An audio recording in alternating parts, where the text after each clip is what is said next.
दिन की कहानी में जो मेरा कैरेक्टर होगा वो है मेरिशा का। मैं एक पपेट शो यानी कि पुतले का शो दिखाया करती थी। कहानी के शुरू में हम एक कपल को देखते हैं जिनमें से हस्बैंड का नाम जेमी था। तभी उनके घर के दरवाजे की बेल बजती है। जब जेमी जाकर देखता है तो बाहर एक बहुत बड़ा बॉक्स पड़ा था। जेमी उसे अंदर ले आया था। जब वो बॉक्स को खोलते हैं तो उसमें एक डॉल पपेट पुतला निकलता है। एक ऐसा पुतला कि आदमी शो करता हुआ खुद बोलता है पर होंठ नहीं लाता, होंठ वो पपेट के हिलवाता है। इसीलिए उस शो को देखने वालों को ऐसा लगता था कि सब कुछ पपेट बोल रहा है। अब जिमी की वाइफ ने जब उस पपेट को देखा तो वो बहुत खुश हुई। जिमी तो बाहर खाना लेने चला गया था और उसकी वाइफ अब घर पर अकेली थी। वो उस पपेट को बेड पर लिटाती है पर उसका बैलेंस खराब हो रहा था, इसीलिए वो उसे बेड पर लिटाकर तकिया लेने चली गई थी। मगर जब वो पीछे मुड़कर देखती है तो वो पपेट उसकी तरफ देख रहा था। हालांकि उसने उस पपेट पुतले को जब लिटाया था तो उसका मुंह दूसरी तरफ था, मगर फिर भी जिमी की वाइफ इस बात को सीरियस नहीं लेती। वो सफेद रंग का कपड़ा निकालकर उस पपेट पुतले पर देकर उस कमरे से चली गई थी।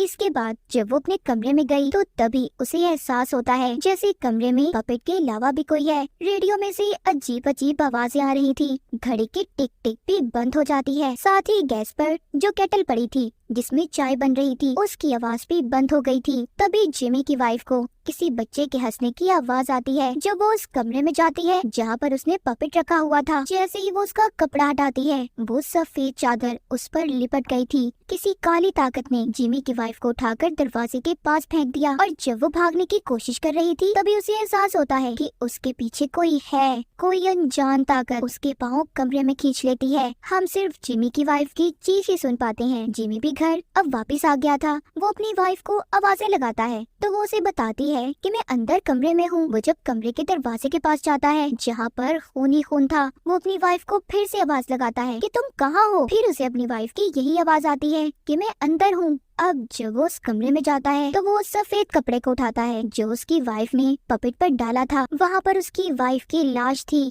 जिसकी जुबान तक कटी हुई थी। पुलिस भी आकर जिमी को गिरफ्तार करके ले जाती है क्योंकि उन्हें शक था कि उसने अपनी वाइफ को मार दिया। मगर खैर पुलिस को उसके खिलाफ कोई सबूत नहीं मिला था, इसीलिए जिमी को पुलिस छोड़ देती है। वो अपनी वाइफ की मौत की वजह से बहुत परेशान था, इसीलिए अब वो उसी बॉक्स की छानबीन करता है जिसमें पपेट था तो उसे एक नाम लिखा हुआ मिलता है जो था मेरिशा, जो कि मैं हूँ। और यहाँ से शुरू होती है मेरी कहानी। जिमी ने जब मेरे बारे में पढ़ा तो उसे पता चला कि मैं उसके होम टाउन उसके शहर में ही रहती हूँ, इसीलिए वो जल्दी से मेरे बारे में पता करने अपने डैड के घर आ गया। जब वो वहाँ पर पहुँचता है तो एक बहुत ही खूबसूरत लड़की दरवाजा खोलती है जिसने जिमी को अपने बारे में बताया कि वो उसके डैड की दूसरी बीवी है। वो अपना नाम एला बताती है। दरअसल जिमी को इस बारे में कुछ भी नहीं पता था क्योंकि वो अपने डैड से कभी बात ही नहीं करता था। अंदर जाकर जिमी ने जब अपने डैड को देखा तो वो व्हील चेयर पर बैठे हुए थे। इस बारे में भी जिमी को कुछ नहीं पता था। उसके डैड ने उसे बताया कि मुझे कुछ वक्त पहले हार्ट अटैक आया था लेकिन अब मैं बिल्कुल ठीक हूँ और अब तो मैं गुस्सा भी नहीं करता। तुम मेरे साथ यहाँ पर रह सकते हो। जिमी यहाँ पर अपने डैड से मेरे बारे में पूछता है तो उसके डैड ने उसे जवाब दिया, तुम जानकर क्या करोगी, ये सब पुरानी बातें हैं, भूल जाओ इन सब के बारे में।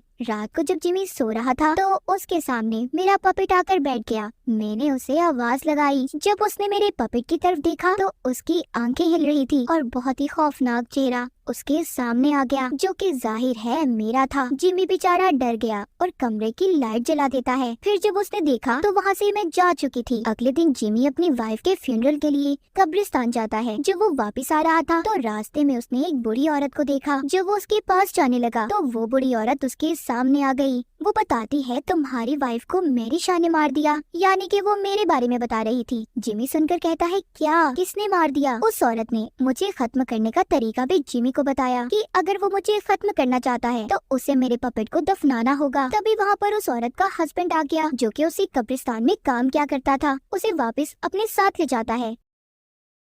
जिमी ने घर जाकर मेरे पपेट को देखा। वो मेरे बच्चे यानी कि मेरे पपेट को लेकर कब्रिस्तान गया जहाँ पर उसने एक कब्र देखी। उसने उस कब्र को खोला और मेरे पपेट को दफना दिया। जब वो वापस जाने लगा तो उसे महसूस हुआ कि उसके आसपास जैसे कोई है। उसने गाड़ी से उतरकर जब देखा तो उधर कोई भी नहीं था। मैं तो बस उसे डरा रही थी। खैर वो मेरे पपेट को दफनाकर घर वापस आ गया। जब वो आकर नहा रहा था तो उसने देखा मेरा पपेट उसके सामने बैठा था, जिसे देखकर बेचारा जिमी डर गया। पर उस पपेट को मैं नहीं वहाँ पर लाई थी, उसे तो एक पुलिस ऑफिसर लाया था। जो जिमी के वाइफ के केस की छानबीन कर रहा था। उसने जिमी को बताया कि मुझे लगता है कि ये पुतला तुम्हारी वाइफ के केस में हमारी मदद कर सकता है, क्योंकि जब तुम्हारी वाइफ का खून हुआ तो सिर्फ यही तुम्हारे घर पर मौजूद था, लेकिन तुमने इसे क्यों दफना दिया। जिमी बताता है कि मैंने इसे इसलिए दफनाया कि ये मैरी शाह का पपेट है। यहाँ पर बताता है जिमी मेरी कहानी कि सुना है मैरी शाह को उसके पपेट के साथ दफनाया गया था। उसकी आत्मा आज भी इस दुनिया में है। जब भी वो किसी को नजर आती है जो उसे देखकर डर गया चिल्लाता है, वो उसकी जुबान तक काट देती है। जिस रात मेरी वाइफ का खून हुआ उस दिन इस पपेट को किसी ने हमारे घर पर भेजा था, तो आपको पता चल गया होगा कि मैरी शाह कितनी खतरनाक है। वो पुलिस ऑफिसर खैर मेरे पपेट को उठाता है और जिमी के पास से चला गया था, मगर फिर भी जिमी ने दोबारा मेरे पपेट को पुलिस ऑफिसर से ले लिया और दोबारा मेरे पपेट को दफनाने कब्रिस्तान चला गया। वहाँ पर जाकर वो उस औरत से भी मिला जिसने इसे मेरे बारे में बताया था। तभी वहाँ पर उस औरत का हस्बैंड आ जाता है और जिमी को अपने साथ ले गया। उसने भी जिमी को मेरे बारे में सारी कहानी बताई। तो हुआ यूँ था कि कुछ वक्त पहले उनके शहर में एक बहुत ही शानदार थिएटर खोला गया जहाँ पर मैरी शाह यानी कि मैं पपेट शो किया करती थी। एक दिन जब मैं शो कर रही थी तो वहाँ पर एक बच्चे ने मुझ पर इल्जाम लगाया कि जो पपेट मेरा बोलता है वो मैं खुद बोलती हूँ। मेरा पपेट पुतला नकली है, जिस पर मुझे बहुत गुस्सा आया। हालांकि मैंने उस बात को मजाक में उड़ा दिया, पर कुछ दिन के बाद वो बच्चा गायब हो गया और कहीं पर भी नहीं मिला। उस बच्चे की फैमिली ने समझा कि उसे मैंने मार दिया, पर ऐसा नहीं था। लेकिन फिर भी उस बच्चे की फैमिली ने मुझे पकड़ लिया। उस आदमी ने मेरे बारे में जिमी को ये भी बताया कि मैंने मरने से पहले वसीयत की थी कि जो मैंने 101 पुतले बनाए थे उसे मेरे साथ ही दफना दिया जाए। वो ये भी बताता है कि मैं भी एक पपेट बनना चाहती थी और मेरे जिस्म को मरने के बाद ऐसा ही बना दिया गया। मेरी सारी कहानी जानने के बाद जिमी तो वहाँ से चला गया था, पर मेरे पपेट को वहीं पर छोड़ जाता है।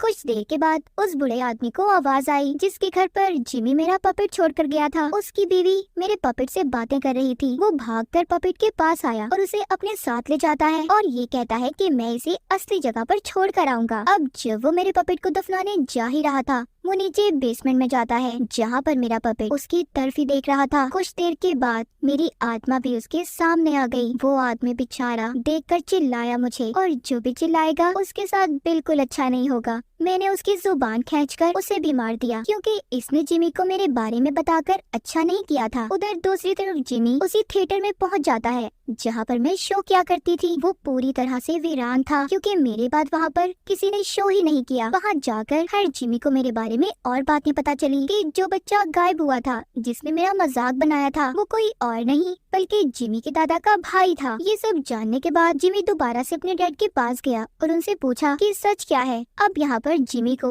उसके डैड ने मेरे बारे में बताया कि जब तुम्हारे दादा के भाई गायब हुए तो हमारी फैमिली ने मैरी शाह को पकड़ लिया और उसको चिल्लाने पर मजबूर किया, उसकी जुबान तक को काट दिया। जिसके बाद उसकी आत्मा वापस आई, उसने हमारी सारी फैमिली को मार दिया। वो जिसको भी मारती थी उसकी जुबान तक काट दिया करती थी। इसीलिए मैंने तुम्हें खुद से दूर कर दिया ताकि तुम इस श्राप से बच सको। और जब उसने तुम्हारी बीवी को मारा तो मैं जान गया कि कोई भी इस श्राप से नहीं बच सकता। जिमी यहाँ पर अपने डैड से कहता है कि मैं सब कुछ ठीक कर दूंगा, पर उसकी ये सबसे बड़ी भूल थी। अब जिमी जब अपने डैड के घर से जा ही रहा था तो उसके पास पुलिस ऑफिसर आता है जो उसे बता रहा था कि मैरी शाह यानी कि मेरी कब्र के पास जितने भी पपेट्स को दफनाया गया था वो सब निकाल दिए गए हैं। उस पुलिस ऑफिसर का शक जिमी पर था, इसीलिए वो उसे पकड़ने आया था। जब वो जिमी को वहाँ से ले जा रहा था तभी यहाँ पर जिमी की सौतेली मॉम, जिसका नाम मिला था, जिसको हमने कहानी के शुरू में देखा था, वो जिमी को फोन पकड़ाती है कि तुम्हारा फोन आया है। फोन पर वही बूढ़ा आदमी था जिसको कुछ देर पहले मैं मार कर आई थी, पर वो मरा नहीं था, वो अभी भी जिंदा था। शायद उसकी आखिरी सांसें चल रही थी। वो जिमी को बता रहा था कि अगर तुम पुलिस के सामने खुद को बेगुनाह साबित करना चाहते हो कि तुमने अपनी वाइफ का खून नहीं किया तो तुम्हें उसी थिएटर में जाना होगा जहाँ पर मैरी शाह यानी कि मैं शो किया करती थी। अब जिमी जल्दी से वहाँ पर जाता है, पर पुलिस ऑफिसर भी उसके पीछे आ गया था। थोड़ा सा आगे जाकर उन दोनों को एहसास हुआ कि उनके अलावा भी यहाँ पर कोई मौजूद है।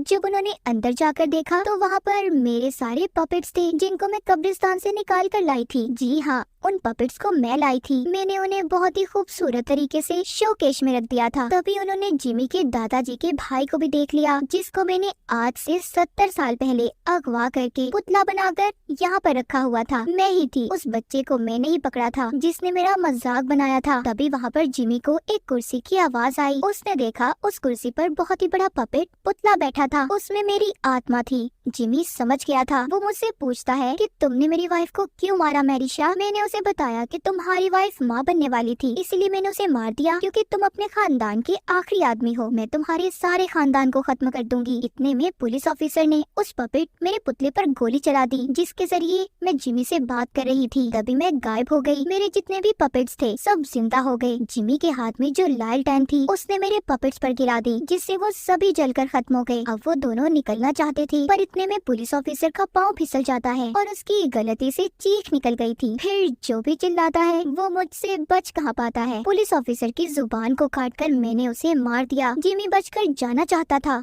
वो जानता था कि मैं हमेशा पपेट के रूप में जिंदा रहती हूँ। उसने यहाँ पर मेरे सारे पपेट्स को तो खत्म कर दिया था, पर मेरा एक पपेट अभी भी जिंदा था, जो उस बूढ़े आदमी के घर पर था, जिसने कॉल करके भी बताया था कि उसे थिएटर जाना चाहिए। अब जिमी जब उस बूढ़े आदमी के घर जाता है तो उसे पता चलता है कि उसकी मौत हो गई है। उसकी बीवी ने उसे बताया कि जो पपेट के बारे में तुम बात कर रहे हो उसको तो तुम्हारे डैड लेकर गए। जिमी ये बात सुनकर हैरान हो गया था। वो कहता है मेरे डैड ऐसे कैसे आ सकते हैं, वो तो ठीक तरह से चल भी नहीं पाते। जिमी वापस अपने घर आ गया था। वो आकर देखता है कि हर तरफ अंधेरा था। उसे वो पपेट मिल गया जो मेरा आखिरी पपेट था। जिमी उसे उठा लेता है। तभी मेरी आत्मा भी वहाँ पर आ गई, जो कि एक पपेट के रूप में थी। इससे पहले मैं जिमी पर हमला करती, उसने मेरे पपेट को आग में फेंक दिया और फौरन से मेरी आत्मा वहाँ से गायब हो गई। जिमी अपने डैड के पास जाता है, जहाँ पर उसे उनकी लाश मिलती है। दरअसल जिमी के डैड को तो मैंने बहुत ही पहले मार दिया था। वो तो सिर्फ उसके डैड की लाश थी जो उससे बातें कर रही थी, वो भी एक तरीके से कि सिर्फ जिमी के डैड के होंठ हिलते थे और आवाज उसकी सौतेली मॉम की थी, जिनका नाम मिला था। यहाँ पर जिमी को सारी गेम समझ आ गई। जब उसकी सौतेली मॉम ने उसे फोन दिया तो फोन पर तो कोई था ही नहीं, बल्कि वो खुद बिना होंठ हिलाए बूढ़े आदमी की आवाज निकाल रही थी, जैसे उसने जिमी के डैड की आवाज को निकाला था। दरअसल जिमी की सौतेली मॉम मैं ही थी, यानी मैरिशा। मैंने मरने से पहले जो अपना आखिरी पपेट बनाया था वो इतना अच्छा शानदार था, बिल्कुल इंसान जैसा, और वो पपेट इला का ही था जिसको जिमी अपनी सौतेली मॉम समझ रहा था। अगले ही पल मैंने जिमी पर अपने असली रूप में आकर उस पर हमला कर दिया। वो मुझे देखकर डर गया और बहुत जोर से चिल्लाने लगा। फिर मैंने वो किया जो मैं करती थी, मैंने उसकी जुबान काटकर उसे मार दिया। अब उन सब लोगों की तस्वीरें दिखाई जाती हैं जिनको मैंने मारा था, अपना बदला लिया था। सबको मैंने पुतला बना दिया था। मैरिशा अपना बदला जरूर पूरा करती है। और इसी के साथ इस फिल्म की कहानी यहीं पर खत्म हो जाती है।